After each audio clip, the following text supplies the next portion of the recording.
Hello guys, ये आपका PYQ of J means. इसमें क्या बोला है?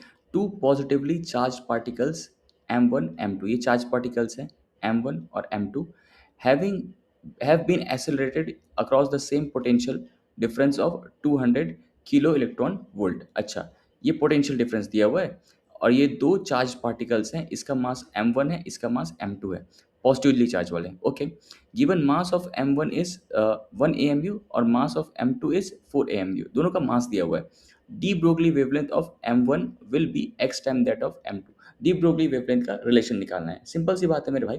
क्या करते हैं? Lambda is equal to h upon under root 2m के, यही करते हैं मेरे भाई। काइनेटिक एनर्जी जो होता है वो क्या होता है? Q into we.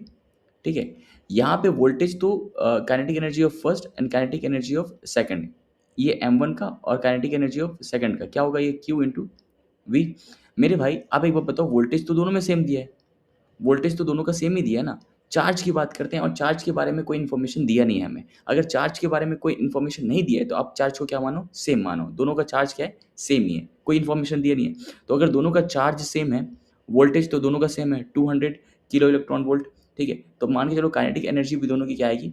Kinetic energy भी दोनों की क्या आएगी? सेम आएगी। ठीक है, एच कांस्टेंट है, टू कांस्टेंट है, काइनेटिक एनर्जी भी कांस्टेंट है। इसका मतलब क्या बेटा? लैम्डा वन जो होगा वो 1 अपॉन चलो ये आप कर लो, अंडर रूट 2m के, ये ऐसा कर लो, ये M1 हो जाएगा।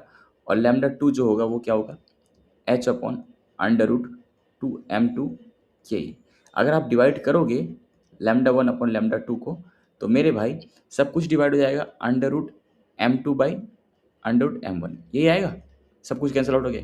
अंडर रूट M2 मतलब मास कितना है? 4, और इसका क्या है? 1। इसका मास 4 दिया, इसका दिया 1 दिया हुआ है, तो ये कितना आ जाएगा आपका? 2। Lambda one is 2 times of lambda two. क्या पूछा आपसे? De Broglie wavelength of M1 will be x times that of M2। X times मतलब 2 टाइम्स। इजी सवाल था।